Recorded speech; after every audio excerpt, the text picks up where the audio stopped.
Zee 24 तासनं उघडकीस आणलेल्या पुणे जमीन गैरव्यवहाराप्रकरणी दिग्विजय पाटलांची 2 डिसेंबरला चौकशी झाल्याची सूत्रांची माहिती।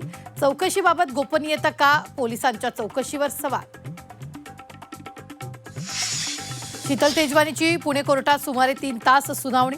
तेजवानीच्या वकिलांचे युक्तिवाद सरकारी वकिलांनी खोडले। तेजवानीला 11 डिसेंबरपर्यंत पोलीस कोठडी। शीतल तेजवानीच्या अटकेची इनसाइड स्टोरी झी 24 तासच्या हाती। वतनाचा नजराणा न भरता तो भरल्याचा बहाणा केल्यानं वेड्या। जिल्हाधिकाऱ्यांची फसवणूक केल्याचाही आरोप। नाशिकच्या तपोवनातील वृक्षतोडीचा विरोध दिवसागणिक तीव्र। ईदच्या वेळी बकरा कापायला विरोध का नाही? नितेश राणेंचा सवाल। तर बकऱ्या ऑक्सिजन देत नाहीत, वडट्टीवारांचं प्रत्युत्तर। डॉक्टर गौरी गर्जे आत्महत्या प्रकरणी एसआयटी स्थापन। पोलीस उपायुक्तांच्या अध्यक्षतेत होणार चौकशी। समितीत 7 पोलीस अधिकाऱ्यांचा समावेश।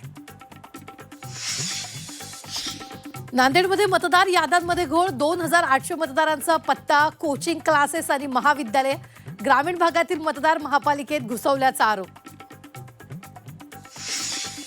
डिजिटल सातबाराला कायदेशीर मान्यता। तलाठ्याच्या सही शिक्क्याची गरज नाही, फक्त 15 रुपयात मिळणार सातबारा उतारा। शासनाकडून परिपत्रक जारी। रशियाचे राष्ट्राध्यक्ष पुतीन भारतात दाखल। दिल्लीतील पालम विमानतळावर पंतप्रधान नरेंद्र मोदींकडून स्वागत। कर्मचाऱ्यांच्या कमतरतेचा सलग 3ऱ्या दिवशी इंडिगो विमान कंपनीला मोठा फटका। 200हून अधिक विमानं उड्डाण रद्द। प्रवाशांचे हाल। हजारो प्रवाशांवर विमानतळावर ताटकळत बसण्याची वेळ।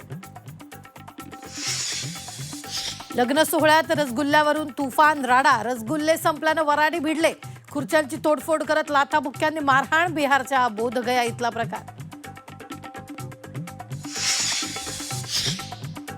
परस्पर लग्न उरकणाऱ्या प्रियकराच्या लग्नात प्रियसीचा राडा। प्रियकराच्या नातेवाईकांसोबत बाचाबाची। यूपीच्या सरहानपूरमधील घटना।